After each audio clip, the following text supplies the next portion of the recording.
Good morning po sa lahat ng mga kaditi nationwide from Luzon, Visayas, and Mindanao. Sa lahat po ng mga reviewees natin who will be taking the criminologist licensure examination. Sa lahat po ng mga instructors po natin, professors, deans in various criminology schools. Sa lahat din po ng mga registered criminologists who are listening right now. Good morning, good morning, good morning po. And welcome sa pinakalas natin na discussion sa subject na specialized crime investigation with legal medicine. This is the fourth episode at saka yung pinakalast na discussion natin. In this video mga kadete, pag-usapan natin ang lahat ng remaining topics under the subject specialized crime investigation with legal medicine. Particularly, focus po natin yung sa legal medicine na side. Kasi yung subject na ito, two areas po kasi. Yung first area na discuss na po natin sa episode 1, 2, and 3, at saka yung pangalawang area which is legal medicine, dito po natin isa lang sa pinakalas na episode. Pag-usapan natin, again, ang topics under legal medicine. Lahat po, naka-align na po ito sa latest table of specification. Okay?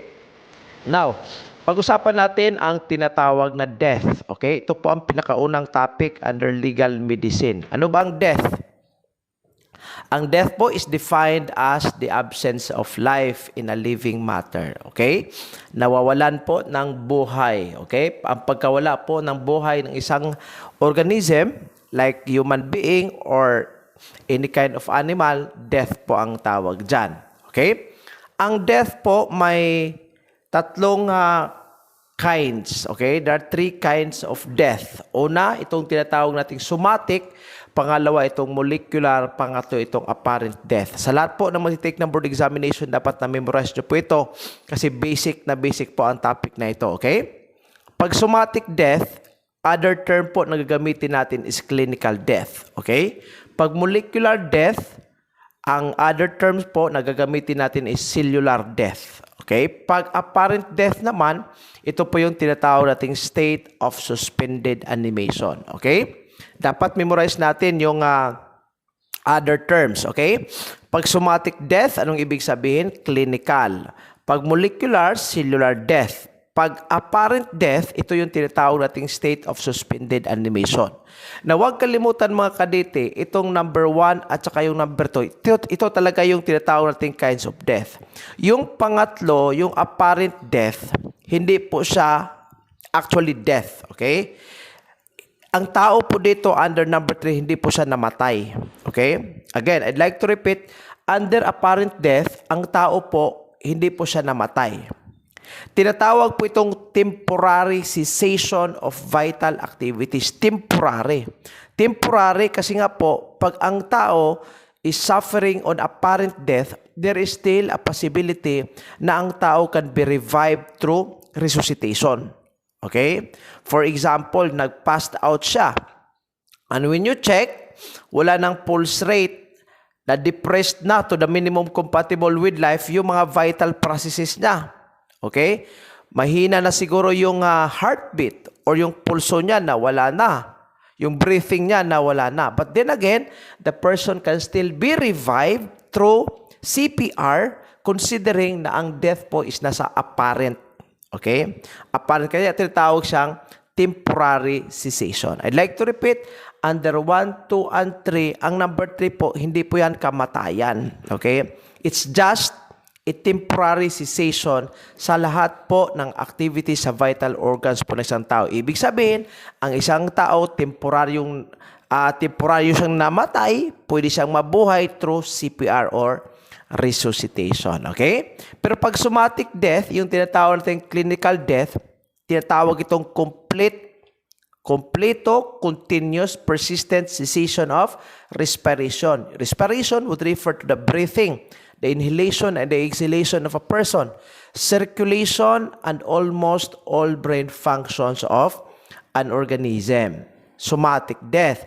Pag molecular death naman, ito yung mga cells natin na mamatay. Cessation of life of the individual cells in the whole body, which occurs one at a time after somatic death. Kailan mangyayari ang molecular death? Mangyayari ang molecular death after somatic death. Ano yung somatic death? Yung pagkawala sa paghinga ng isang tao, yung pagkawala ng circulation ng blood sa katawan ng isang tao, at the same time, pagkawala po ng circulation sa lahat po ng brain function sa isang tao. Okay? Somatic death. After somatic death, mangyayari yung pagkamatay ng mga individual cells sa isang katawan ng isang tao. Tinatawag itong cellular death or molecular death. Again, I'd like to repeat, yung pangatlo po, apparent death, hindi po kumpleto, hindi po regular na namatay na yung tao. Okay? Ibig sabihin, temporary cessation lang po. The person can still be revived through CPR or yung tinatawag nating resuscitation. Okay? Next, may pathological classification of death naman po tayo. May tatlo din po pathological classification of death. Una, when you say pathological, ibig sabihin ano yung rason sa pagkamatay ng isang tao. May tatlo tayong classifications. Una, yung natural death. Pangalawa, yung unnatural. Pangatlo, yung death due to mixed cause. Yung natural death, ito po yung pagkamatay ng isang tao which is the result from a disease or natural deterioration of the body's organs and systems without external influence. Let us say, for example, being old. Okay? Being old. Let us say, yung edad ng isang tao naging 90 na. Pagdating ng 91, namatay siya. That's basically natural death. Okay? Kasi yung isang tao, the moment we reach 60 years old, yung body natin po, it will gradually deteriorate. To the point that the body is preparing for death. Okay? Pag namatay yung isang tao kasi he is already old, classified po siya sa natural death. Or pangalawa, namatay yung tao because of a disease. It could be a cancer, it could be a heart attack, or it could be a stroke. Okay? Natural death yan. Pero pag may external factors, yung pagkamatay ng isang tao is caused by external factors rather than being old or rather than suffering on a disease, namatay siya, let us say for example, he has been shot, okay? He has been shot, he has been stabbed, or probably he was been struck by lightning, okay? Ibig sabihin, ang tawag po nito is unnatural death. It could be factors including injuries, toxins. Ano yung toxins? Ito yung mga poisonous materials or other environmental causes. Unnatural death po. Pero again, pag natural death, namatay yung isang tao because of, una, posibleng disease, or pangalawa, deterioration sa kanyang body. Being old is deterioration of the organ of the body of the person. Okay? May tinatawag din po tayong death due to mixed causes. Ano naman ito? Pag mixed causes, ito yung combination ng natural at saka external factors. Nilagyan ko na po ng example. A person with a heart disease dies faster after a car accident. Okay? May disease siya. Okay? May disease siya. Let us say, for example, heart disease. Okay? May problema siya sa puso. Tapos, he unfortunately met a car accident. Yung car accident, unnatural yon. Yung sakit niya is natural. So, namatay siya agad kasi nga po may depekto siya sa puso. Ibig sabihin, ang classification po dito is death due to mixed causes. Okay? May mga subtypes of unnatural death tayo. Ano ba yung unnatural death, mga kariti? Sabi ko kanina, ito po yung death, a classification of death which is caused by external factors other than disease or other than the deterioration of the body. Again, examples natin parang klarong-klaro. Injuries, accidents, environmental causes, so on and so forth. Okay? So, ano ang subtypes ng unnatural death? Una, itong tinatawag nating accidental. Bakit tinatawag na accidental? Kasi nga po, unintentional. Okay? Unintentional acts or mishaps. Examples natin, vehicle accidents, drowning, falls, electrocution, poisoning, Mga accidental death yan. Pangalawa, itong tinatawag nating homicidal. Anong ibig sabihin ng homicidal? Pag ang accidental is not intended, itong homicidal is intended. It's opposite. Kaya nakalagay dyan, deliberate action. Bakit deliberate action? Kasi nga po, intentional. Let us say, for example, shooting somebody, stabbing somebody, or killing somebody through strangulation, or beating somebody. Or, pwede din po, killing somebody by means of poison. Pero pag ang sa situation sa board examination, you accidentally drank a poison o natural, may lagay yan sa accidental death. But if you intend to put poison on the drink of the person para mamatay siya, edi maklasify yung death under homicidal. Kasi nga po, deliberate. Okay? Pangatlo, itong tinatawag nating self-inflicted death. Itong tinatawag nating suicidal death. From the word suicide. Ibig sabihin, yung tao gustong magpakamatay. Okay? Self-inflicted po siya. Examples, it could be committing suicide through hanging, through self-poisoning, or probably killing your own life, or getting rid of your own life by means of a gun or a firearm. Okay? Pang-apat, ito namang tinatawag nating unclassified death. Bakit siya tinatawag na unclassified? Unclassified siya kasi nga po, yung causes niya cannot be determined. Kaya undetermined or unclassified death. Okay? May mga cases na ang pagkamatay ng isang tao, ang cause thereof cannot be determined. Okay? It cannot be determined whether it is caused by natural factors or unnatural factors due to insufficient evidence. Ibig sabihin, yung medico-legal cannot identify yung factors or yung causes why the person died. Kasi nga po, due to insufficiency of evidence. Ibig sabihin, for example, ang nakuha ng isang medico-legal is kalansay na lang. Bones or the skeleton of a person. A skeleton or bones of a person. It is very hard on the part of the medical legal to determine what is the cause of death. Okay? So, pag may advanced decomposition na po yung ang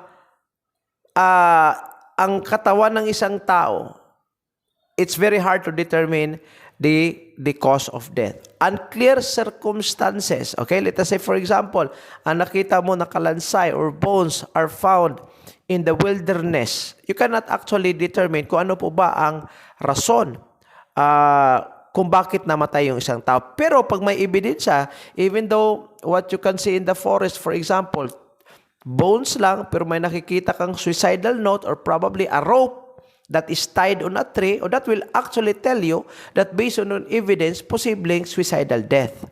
Okay? Pero in other cases, pag kulang yung ebidensya, ang death po ay maklasify natin under undetermined or unclassified death. Okay? Now, ang pinaka-importante mga kadete sa board examination is this topic, itong post-mortem changes. Every time may board examination, lalabas po ang topics under post-mortem changes. Anong ibig sabihin ng post? Post, ibig sabihin after. Okay? Mortem, ibig sabihin kamatayan, patay na yung tao. Post-mortem changes, ibig sabihin, ito yung mga changes na mangyayari after the person died. Okay? Ang definition niya dito, refer to the physical, chemical, and biological changes that occur in the body after death. For short, ito po yung changes na mangyayari when the person or after the person died. Okay? These changes help estimate the time of death and understand the circumstances surrounding it. Ano po ba ang importansya or significance ng post-mortem changes? Bakit kailanganing estudyuhan natin yung mga changes after the person died? Kasi nga po, ito po'y makakatulong sa estimated time na ang tao ay namatay. At the same time, ito din po ang magbigay ng idea sa isang police investigator on the circumstances surrounding the death of the person. Okay? So again, ito ang isa sa mga pinaka-importante na topics under the Criminologist Licensure Examination. Dapat i-memorize nyo po sa lahat ng nakikinig ngayon. Kades, dapat i-memorize nyo po ang postmortem changes. Okay? Una, itong tinatawag nating pallor mortis. Ano ibig sabihin ng pallor mortis? Ito yung pinakauna na change na mangyayari after the person died. Ano ito ibig sabihin ng pallor? Pallor, ibig sabihin paleness. Yung namumutla yung isang tao. Naging puti yung isang tao. Okay? Paleness. Paleness sa mukha ng isang tao at saka yung other parts. Bakit magiging pale yung mukha ng isang tao? Kasi nga po, due to the influence of gravity. Kasi pag ang isang tao is namatay, yung dugo niya will actually go down kung saan po, for example, if ang position niya is on a lying position facing the sky, lahat ng dugo po, ma-deposit po yan. It will go to the back portion of the body of the person. So, isa po yung rason. Pangalawa, bakit magiging puti yung isang tao? Bakit magiging pale? Simply because nag-stop po ang circulation ng blood. Okay? Pag nag-stop yung circulation, ibig sabihin nasa somatic death siya. Nasa somatic death, automatic magiging pale po isang tao. Ano ang tawag? Paleness. Pagiging puti, namumutla yung katawan ng isang tao na namatay. Tawag po ito is pallor mortis. Okay? This occurs 15 to 120 minutes after death. Ibig sabihin, from 15 minutes, mangyayari po ito, 15 minutes to 2 hours. Bakit 2 hours? Kasi yung isang hour po consists of 60 minutes. Okay? So, ito yung pinakauna na stage sa post-mortem changes. Okay? Now, the other one is primary relaxation or flaccidity. Primary flaccidity. Okay? Ano ibig sabihin ng flaccidity? When you say flaccid, relax. Okay? Relaxation. Okay? That's the same. Primary relaxation or primary flaccidity. Okay? The immediate initial relaxation of all muscles after death. Bakit primary? Kasi nga po, may pangalawa pa yan eh. Dalawa yan eh. Primary relaxation or primary flaccidity and secondary relaxation or secondary flaccidity. Mangyayari ito, pag namatay yung tao, mag-relax yung muscles niya. So, again, pag primary relaxation and flaccidity, nasa somatic stage pa po tayo. Even in pallor mortis. Take note sa pallor mortis, nasa somatic death pa din po yan. Pati po yung primary relaxation or primary flaccidity. Okay? Mangyayari ito it will last for 1 to 2 hours. Body flattens over area which are in contact with the surface on which it rests. Muscular irritability and response to mechanical or electrical stimulant persist. So, ibig sabihin, pag i-undergo yung katawan ng tao, i-revive siya, di ba? There is a machine used in hospitals to revive, wherein the body of the person will be subjected to electrical current. In this stage, mag-response pa din po. Okay? Mag-response pa din po yung body ng isang tao when that machine is in contact with the body of the person. So, primary relaxation, ibig sabihin, flaccid na po. So, when you raise the hand of the dead person, you can raise it immediately. Okay? You can raise it. You can move it. Simply because nasa primary flaccidity pa po siya. Okay? Pangalawa, itong algor mortis. Okay? By the way, itong primary relaxation at saka itong pallor mortis, mangyayari agad ito sa somatic. After pallor mortis at saka yung primary relaxation, ang susunod is itong tinatawag nating algor. Pag algor mortis, mga kadete, ang dapat tandaan natin, cooling. Pag pallor, paleness. Pag algor, cooling. So, pag algor mortis, ibig sabihin, cooling of the body of the person.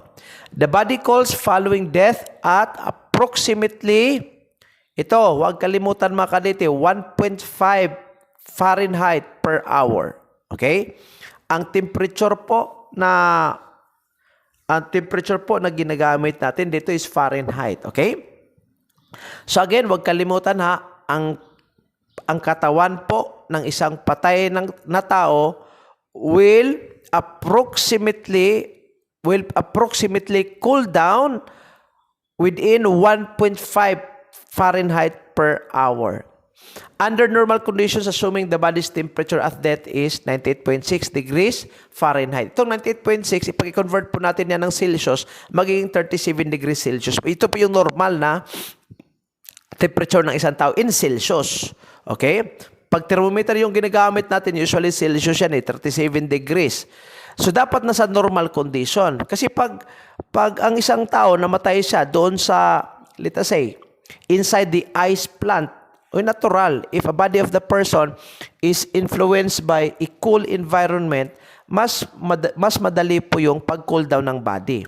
On the other hand, pag ang katawan naman ng isang tao is exposed to the heat of the sun, direct heat of the sun, it will also matter yung pag-decrease ng temperature niya. Pero, lagay na lang natin, normal yung temperature, okay, normal yung surrounding conditions, we have to utilize 1.5 Fahrenheit. So, ibig sabihin, per hour, mag-decrease po siya ng 1.5 Fahrenheit sa temperature ng body ng individual. Okay? The body drops approximately 1.5 degrees for each hour after death. Tapos, ang general equation po na gagamitin natin to measure the time of death based on the body temperature. Itong tinatawag nating Glaser equation. Huwag niyo pong kalimutan ito mga kadete. Probably in the board examination, mayroong mga situational questions that you need to calculate. Pag estimation of the time that the person died, okay? Pag nasa algor mortis na stage, gagamitin pa natin na equation is Glaser equation. Okay? Naglagay pa ako ng example mga kadete ha. Okay. 98.4 again. 98.4 po measured rectal temperature. Ibig sabihin ng rectal yung sa anus ng isang tao. Okay? Yung anus ng isang tao. 98.4. Bakit 98.4 hindi 98.6? Ang sa Glaser po, 98.4. Okay? Yun po ang constant na inilagay po sa formula. 98.4 measured rectal temperature divided by 1.5 approximate hours since death. So, ibig sabihin, saan ka po kukuha ng basihan itong 98.4. Okay? So, if a body's rectal temperature is found to be 91.5, so you insert the thermometer. You measure the temperature using the anus of the dead body of the person. Hindi po sa kilikili niya, hindi po sa ulo. Rectal, ibig sabihin ng rectal yung sa anus. So pag ang temperature ng anus is 91.5, so pag 91.5, ano ang gagawin natin sa 91.5?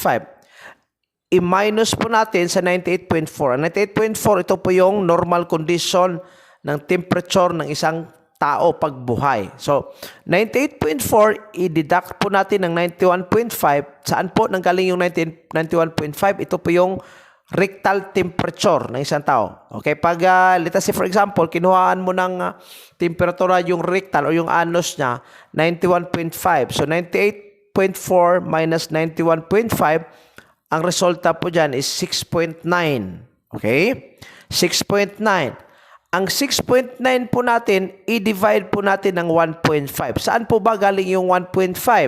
Ang 1.5, ito po yung approximate time na mag-decrease or approximate Fahrenheit na mag-decrease po ang katawan ng isang tao in terms of coolness or mag-decrease yung temperatura niya. Ang 1.5 dyan is constant. Okay? So, bakit 1.5? Kasi nga po, ang estimated po na Fahrenheit or estimated degree of Fahrenheit na mag-decrease po ang temperatura ng tao per hour is 1.5. Kaya 1.5 yung nakalagay. Saan nagaling yung 6.9? Nagaling po siya when we deduct that normal temperature which is 98.4 minus kung ano yung rectal temperature niya which is 91.5. Kaya pag 6.9, dinivide natin ng 1.5, 4.6 ang nakuha natin.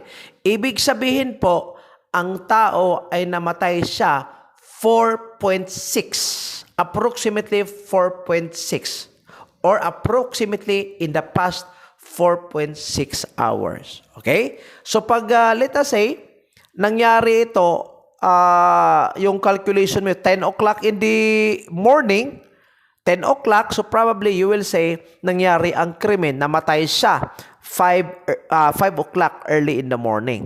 Okay?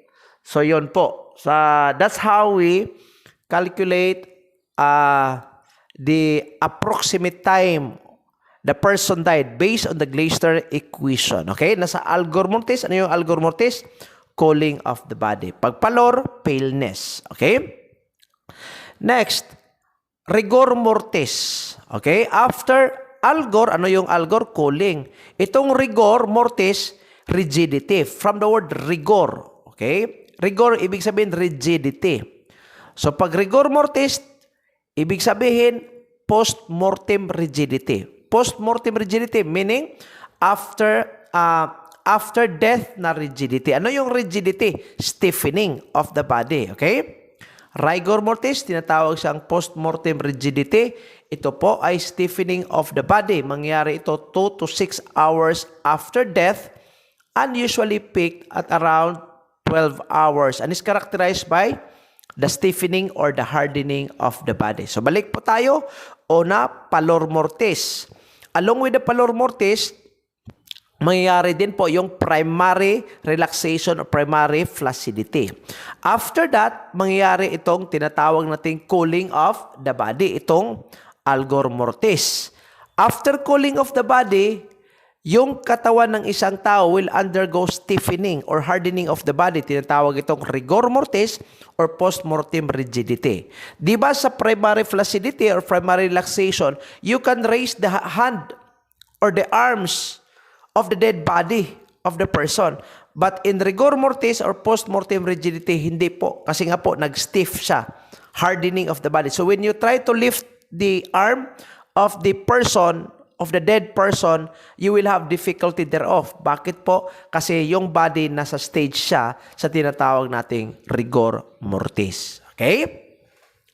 An average rigor mortis lasts for 24 to 48 hours. Ibig sabihin, ang rigor mortis po, mag-stiffening yung body niya, mag-harden yung body niya, pwede po siya isang araw papuntang pangalawang araw. Okay? 24 to 48 hours. So pag ang isang tao, let us say, you go to the crime scene and when you examine when you take a look at the dead body of the person, you notice na nagkaroon ng stiffening. Okay, nagkaroon ng hardening. When you try to raise the arm of the person, you cannot raise it. So you will say that the person died in the past 2 to 6 hours. Kasi mangyayari, ang rigor mortis after 2 to 6 hours, 2 to 6 hours after death. Okay? It appears first in the smaller muscles. Ito, lumabas ito sa board examination. Ang rigor mortis po, magsimula yan sa smaller muscles of the body of the person. Bakit po magkaroon ng stiffening?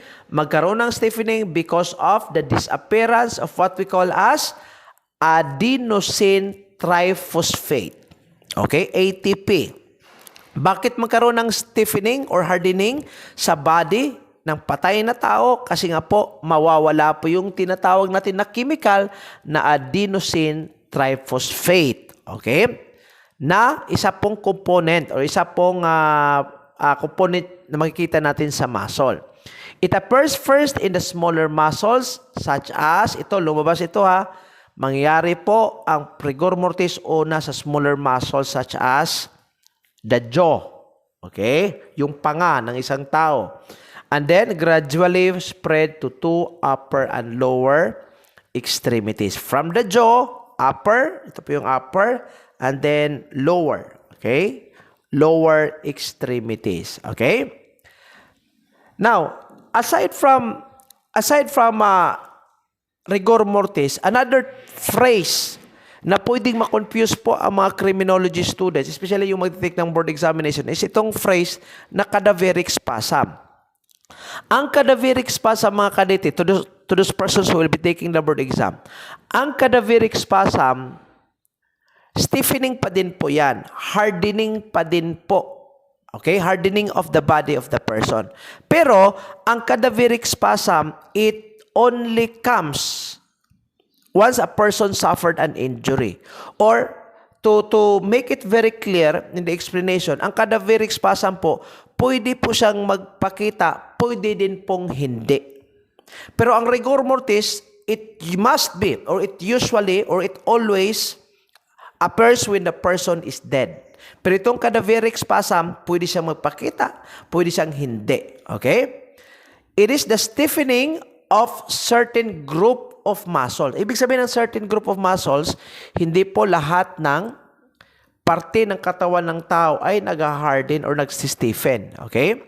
Ibig sabihin, pag ang rigor mortis requires all parts of the body of the person to undergo stiffening, itong cadaveric spasm, ang stiffening po or hardening of the muscles will only occur to certain parts. Okay?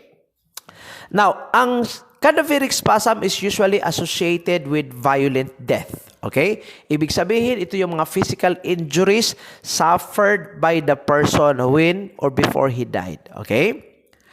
Now, para mas maintindihan, tingnan natin yung mga basic differences ng rigor mortis at saka yung cadaveric spasm. Ganito para mas maintindihan. Ang rigor mortis, magpapakita siya 2 to 6 hours after death. Pero itong cadaveric spasm, magpapakita siya immediately after death.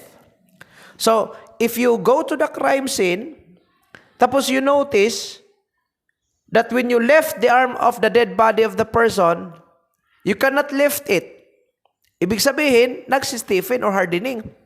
Pero when you try to raise the legs of the dead body of the person, you can raise it. Ibig sabihin, hindi lahat ng parte ng katawan ng tao underwent stiffening or hardening. Ibig sabihin dyan, what he is suffering or what the body is still under what we call as cadaveric spasm. Hindi pa rigor mortis. Kasi itong rigor mortis, talagang lahat po ng parte ng katawan ng tao underwent stiffening or hardening. Okay? So again, rigor mortis, mangyari yan 2 to 6 hours after death, pero itong cadaveric spasm, immediately after death. Itong rigor mortis involves, ito yung sabi ko kanina, involves all muscles. Okay? Hardening of all muscles. Pero itong cadaveric spasm only involves yung portion po that is subjected to injury. Rigor mortis occurs after death, while cadaveric spasm, ito yung sabi ko kanina, it may or may not appear on a person at the time of death. Okay? Pag ang tao po, natural death yung pagkamatay niya, posibleng wala pong cadaveric spasm. Pero pag let's say for example, he was been hit by a blunt object, posibleng magkaroon ng cadaveric spasm. Okay? It may or may not appear yung cadaveric spasm. Pero itong rigor mortis, talagang it will really appear. Okay? Rigor mortis may be utilized. Ito, very important. Ang rigor mortis, gagamitin natin yan in order to determine the approximate time of death. Okay? Pag nag-rigor mortis na yung katawan ng tao, ibig sabihin, in the past 2 to 6 hours, yun po ang time na namatay siya.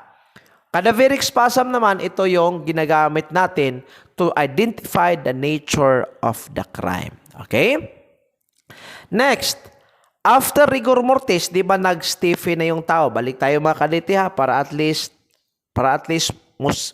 talagang mag-sink in your respective brain right now. Ang unang mangyayari, pallor mortis, pumuputi, namumutla yung mukha ng isang tao. Along with the pallor mortis, mangyayari yung primary flaccidity. Okay? Ibig sabihin, relax yung body niya. You can raise the hands, you can raise the arms, you can raise the body, you can raise the legs. Okay? Pangalawa, yung tinatawag nating algor mortis. Ano yung algor mortis? Ito yung tinatawag nating cooling. Okay? Mag-decrease yung temperature ng isang tao. Then, mag-undergo ng stiffening. Ito yung tinatawag nating rigor mortis. After rigor mortis, which occurs after 48 hours after death, mangyayari yung tinatawag nating secondary flaccidity. Sabi ko kanina, may primary flaccidity tayo. Primary flaccidity kasi yun po ang unang stage ng flaccidity wherein you can raise the person. Itong pangalawa naman, mangyayari ito after rigor mortis. From stiffening, it will gradually relax or the body will gradually be relaxed or become flaccid again for the second time. Kaya tinatawag siya secondary flaccidity. Okay? The body becomes limp or naging flaccid again and the muscles are no longer capable of responding to mechanical or electrical stimulus. Ito ang pagkakaiba.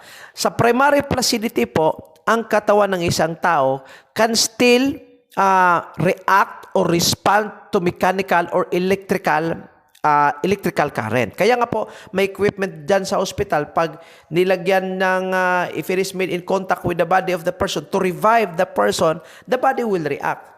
Right? Pero sa secondary flaccidity, hindi na po mag-react ang body, hindi na po siya mag-respond sa mechanical or electrical stimulus. Okay?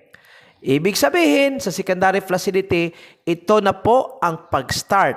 This is where putrefaction will start. Ano ibig sabihin ng putrefaction of the body? Dito na po mag-start yung tinatawag nating putrefaction or to make it very understandable, dito mag-start yung tinatawag nating decomposition of the body.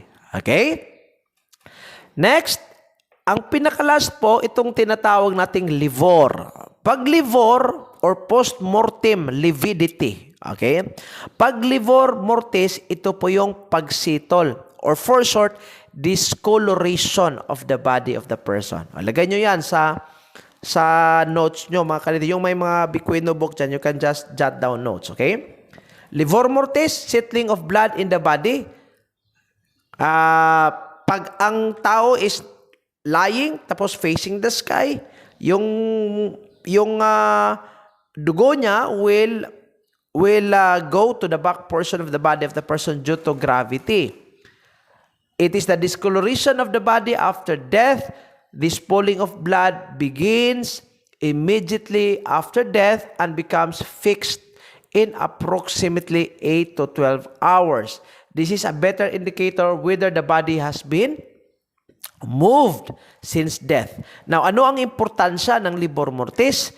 Dito po, malalaman natin kung ang body ng isang tao has been moved. Okay? So, let us say in the picture, makikita natin yung discoloration niya nasa back portion. Pero, pagdating sa crime scene, nakatihaya siya or yung mukha niya is facing the ground. But the discoloration is at the back portion of the body of the person. That would indicate that the body was moved. Kasi naturally, dapat ang position niya is facing the sky. Kasi nga po, yung discoloration niya is makikita sa likod eh. Meaning, yung pooling of blood dapat nasa likod pag ang tao is facing the sky. Pero pag yung face niya is towards the ground, tapos yung discoloration nasa likod, ibig sabihin, there is movement on the part of the body of the person. Okay? The investigator, mga kadite, can actually press. They can press on the skin, sa skin ng katawan ng tao in the independent regions, and when the investigator press the skin, if the skin blanches, then death has probably occurred less than 12 hours. Okay? Pag nag-blanch po siya. This becomes fixed again, mga kadite, after a while, and the investigator can actually tell if the body has been moved. So, again, this is also one of a good reason to find out whether there is movement on the dead body of the victim. Okay? The color of lividity may indicate the cause of death. Una, carbon monoxide poisoning or cyanide. Ang discoloration po sa katawan ng tao is pink. Kindly memorize ha. Pag asphyxia naman, ano ibig sabihin ng asphyxia? Yung nawawalan po siya ng respiration, yung air niya nawala. For example, killing through strangulation, natural, hindi ka makapaghinga. So, asphyxia yan. When you cannot breathe, when your body is deprived of air or oxygen, asphyxia yan. So, yung color natin is dark red. Pag phosphorus poisoning naman, yung discoloration niya is dark brown. Okay? Ang lividity po ng isang tao ay classified po. Lividity is classified into two. Hypostatic at saka yung tinatawag natin diffusion. So, hypostatic, pag ang blood is still in fluid form inside the blood vessel, change as the position of the body changes, blood remains fluid in the blood vessel for 6 to 8 hours. So, ibig sabihin, if you change the positioning of the person, the blood will also, the positioning of the pooling of blood will also change. So, pag naka-face yung katawan ng tao, is the dead body is facing towards the sky, the blood will change its position, pupunta siya doon sa back portion ng body of the victim. Hypostatic po. Pag diffusion naman, coagulated inside blood vessel, change in position will not change its location. Ibig sabihin, sa diffusion, naka-diffuse siya, hindi po mag-change yung positioning ng blood kahit i-change yung position ng isang katawan ng tao. Okay? So again, pag secondary placidity na, it signals the start of putrefaction o yung tinatawag nating decomposition. Ano ang ibig sabihin ng decomposition? Ito po ay action ng bakterya on the dead body. Pag walang bakterya, hindi yan ma-decompose. Bakit ma-decompose yung katawan ng tao? Kasi nga po, may bakterya. The onset of decomposition is 2 days after death. 2 araw after death. And then finally, the dead body becomes skeletal remains in months considering the factors that influence the rate of putrefaction. So may mga factors din po tayo. For example, pag ang dead body of the person is deposited in a garbage or probably in an area filled with garbages, natural. Pag ang area, maraming bakterya, mapadali din po yung decomposition. Pero pag ang katawan ng isang tao, dead person, is deposited probably in the desert, exposed to the intense heat of the sun, natural, pag may intense heat, kukunti yung bacteria. Ibig sabihin, yung decomposition will also be delayed. Okay? On the other example, pag ang factor niya is, let us say, the dead body is deposited in a very cool place. Okay? Nasa ice, nasa snow, natural, yung decomposition niya will also be delayed, knowing that the bacteria cannot work more in an area which is very cool. Pero pag, pag in a natural setting, natural, ang decomposition niya will also follow in its natural course. Okay? Natural course. So, depende kung ano po yung mga surrounding factors that can influence the speed of decomposition of the dead body of the person. Processes of decomposition. Dalawa po, autolysis at saka yung tinatawag nating putrefaction. Ano ibig sabihin ng autolysis? It is the process by which digestive enzymes within the body cells break down carbohydrates and proteins. It is the process by which digestive enzymes within the body cells break down carbohydrates and proteins. Or for short, ibig sabihin ng autolysis, to make it more understandable, nag-repeat yung sentence. Ibig sabihin ng autolysis, ito yung tinatawag nating self-eating. Okay? Self-eating, yung mga cells po natin, kumakain din po yan in order for it to survive. Yung mga fats natin na makikita natin sa body of the person. Kaya pang isang tao, gutom siya, is exposed into hunger, pumapayat kasi nga po yung cells will eat the fatty part of our body. Mag-self-eating po when the person will die. Okay? Yung mga cells natin. Okay? So, ang tawag nito is autolysis o self-eating. Pangalawa, yung putrefaction is the predominant cause of tissue degradation and is due to bacteria or bacterial activity. Okay? Sunod, time of death. Ito mga kadete, hindi ito kasali sa board examination, but I'd like to include this for instructional purposes, especially yung mga instructors natin who are handling specialized crime investigation with legal medicine. Paki-include na lang po ito kasi importante ito in the real field. Pag nasa field na po yung mga estudyante natin, pwede ito magamit. Okay? Pero hindi po ito kasali sa board examination, sa TOS. Pero in the previous TOS po, in the old one, may topic po about this. Okay? Include na lang natin ha. There are two main ways of using insects to determine elapsed time since death. Ito, ang gagamitin po dito is yung insects. Insects po in the determination of the estimated time of death of the person. Pangalawang klase po, successional waves of insects at saka yung tinatawag nating maggot. Okay, yung uod. Maggot age and development. Okay?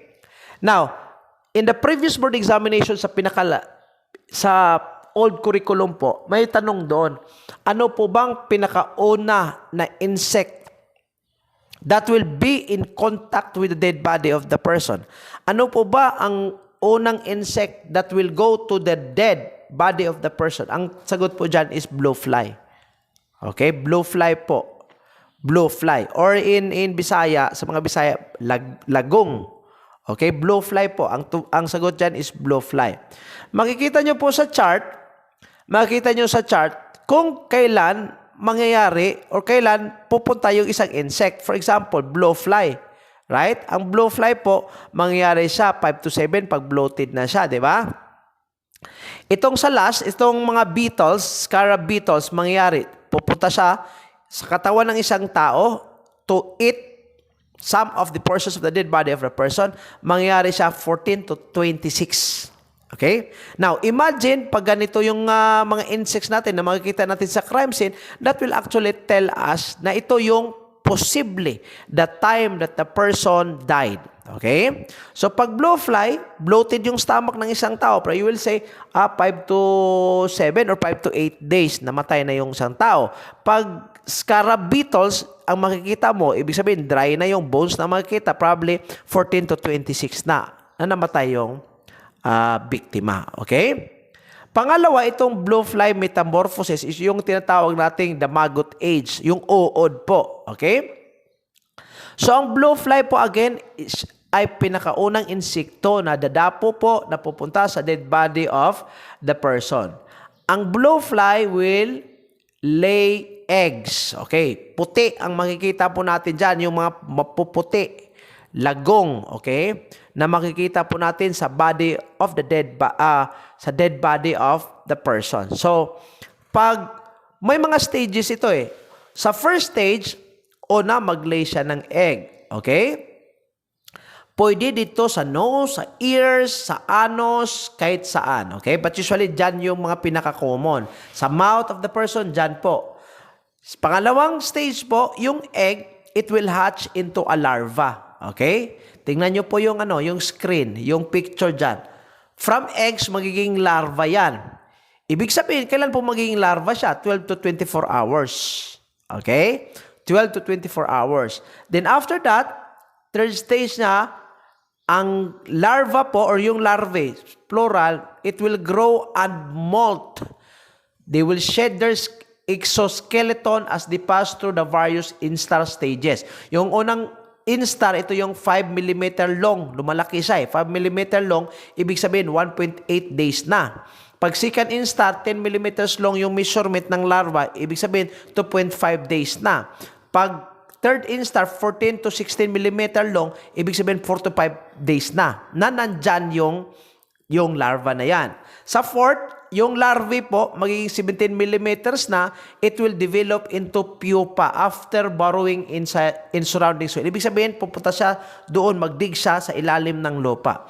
Pag fifth stage na, adult flies emerge from pupa cases. Ibig sabihin, 6 to 8 days na po, nandyan yung larvae na yan. So, kailan pupunta yung blowfly? Mangyari yung blowfly pag bloated yung stomach. Talagang ang dami nila pag bloated. Pero pag fresh, darating din po yan. Pag fresh siya, pero bihira lang. Pero talagang dadami siya on 5 to 7 days. Pag bloated na yung stomach. Okay? Alright? Next, classification and characteristics of wound. Ito mga kalitin, lalabas ito sa board examination ha. Classification and characteristics of wounds. Probably may mga picture lang na ilagay po sa board examination. Make sure you can identify, okay? Una, pag sharp object or sharp edge object yung ginagamit like knife, blade, or glass, ang tawag po dyan, incised wound. Ano yung characteristics niya? Klaro, clear cut siya, well-defined edges unusually bleeds freely. Andyan na po yung example natin. Tawag dyan, incised wound. Okay? Pag ginamit niya, knife, nag-slice ka ng tomato, tapos unfortunately, nasali yung kamay mo, yung index finger mo, caused by the sharp edge of a knife. So, ano ang tawag sa wound na yan? Incised wound. Okay? Characteristic niya, clean cut siya, well-defined edges. Okay? Sunod, pag blunt object, blunt, ibig sabihin hindi siya sharp. Ang tawag po is lacerated wound. Pag ang incised wound, napaka-clear cut, ito, ang mga edges dito irregular. Makita yung mga bruises. For example, kumuha ng 2x2 ang isang perpetrator, inihampas sa katawan ng isang tao. Ang posibleng mangyari dyan is magkaroon ng lacerated wound. Okay? Pag bruises naman, o yung sa hematoma natin, yung tinatawag natin contused. Okay, contused wound. Okay? Caused pa din po siya ng blunt object. For example, pag sinuntok mo yung isang tao, ano mangyari? Contused wound. Pero pag ang difference po ng contused at saka yung lacerated wound, yung lacerated wound, open wound siya. Itong contused wound, it's not open. It's a closed wound, leading to rupture of small blood vessels under the skin. So, makikita natin ang bluish or purple na color, discoloration. It could be through a fist fight or a blunt object. Okay? Pang-apat, itong tinatawag nating punctured. Okay? Punctured or stab wound or penetrating wound. Pareho lang yan. Ito'y mangyayari pag pointed yung instrument. Iba ang incise kasi yung incised yung edge niya.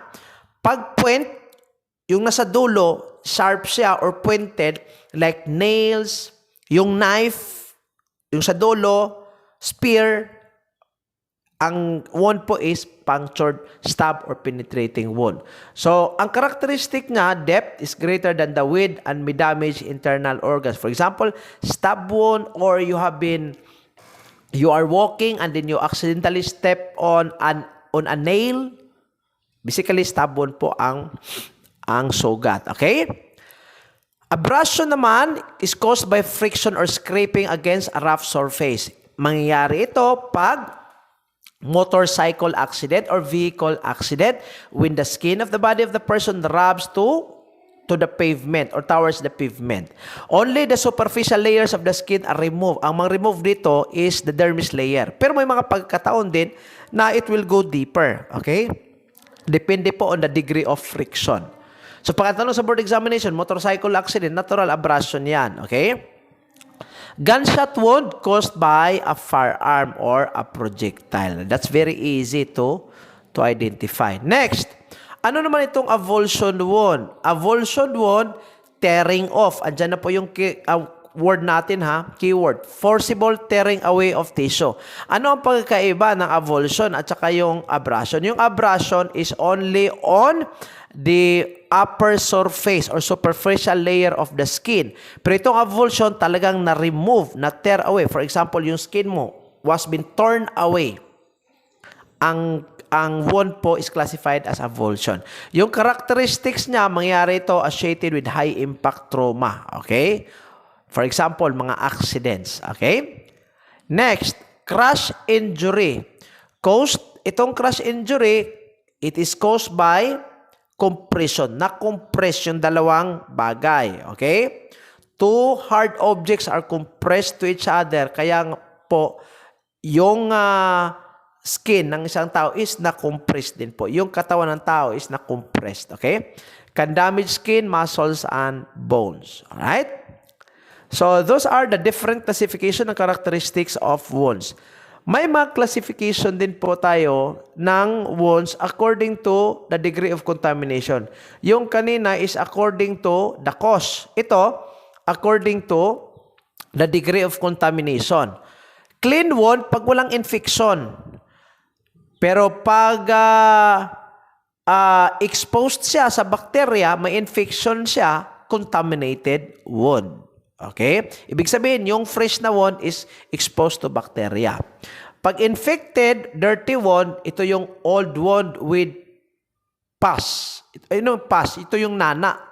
Or necrotic tissue shows sign of pag may nana siya na makikita sa wound, old wound siya, tapos may nana, ibig sabihin infected or dirty wound. Okay? Pero pag ang isang fresh wound, exposed to bacteria, tawag dyan contaminated wound. Pag may nana na, tawag dyan infected or dirty wound. Now, according to severity or depth, superficial wound, if involves epidermis. Ang skin po natin, dalawang layers po yan, dermis and epidermis. Okay? Pag epidermis, ito po yung upper layer of the skin. Ang dermis, ito po yung innermost layer of the skin. Okay? Epidermis nasa taas, dermis nasa baba. Pag nag-involve siya ng epidermis, superficial wound. Pag na-involve na yung dermis, ibig sabihin deep wound. Okay? Pag may intra at saka may exit, tawag niya perforating wound. Pag entrance lang, wala siyang exit, for example, on the part of killing somebody by means of a gun, you shoot the person, may entrance wound siya, pero wala naman, hindi nag-exit yung bala ng isang firearm, ang tawag lang doon is penetrating wound. Pero pag may entrance at saka may exit yung katawan ng isang tao caused by the firearm or the shooting using a firearm, ang tawag sa wound is perforating. Pero pag walang exit, anong tawag? Penetrating wound lang. Okay? Lastly, according to intent or manner of infliction, ang wound ay classified as, una, accidental wound pag hindi intentional. Pag intentional siya, deliberate po yung pag-cause, tawag doon homicidal wound. Pero pag hindi, accidental. If it is caused by killing oneself, self-inflicted siya, tawag doon suicidal wound.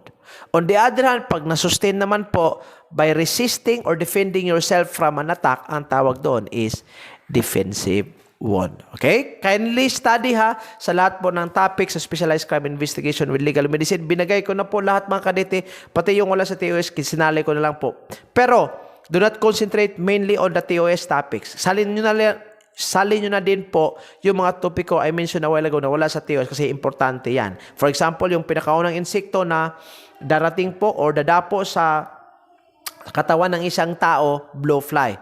Although old curriculum yan, pero again, old TOS yan, pero lumabas pa din po yan. Posibleng lumabas pa din po yan sa new TOS. Okay? I hope I was able to give you the necessary knowledge in the preparation for the board examination sa lahat po ng under sa subject of Specialized Crime Investigation with Legal Medicine. I hope I was able to contribute para at least mas madagdagan po ang mga learnings nyo sa subject na ito. Maraming salamat and God bless everyone.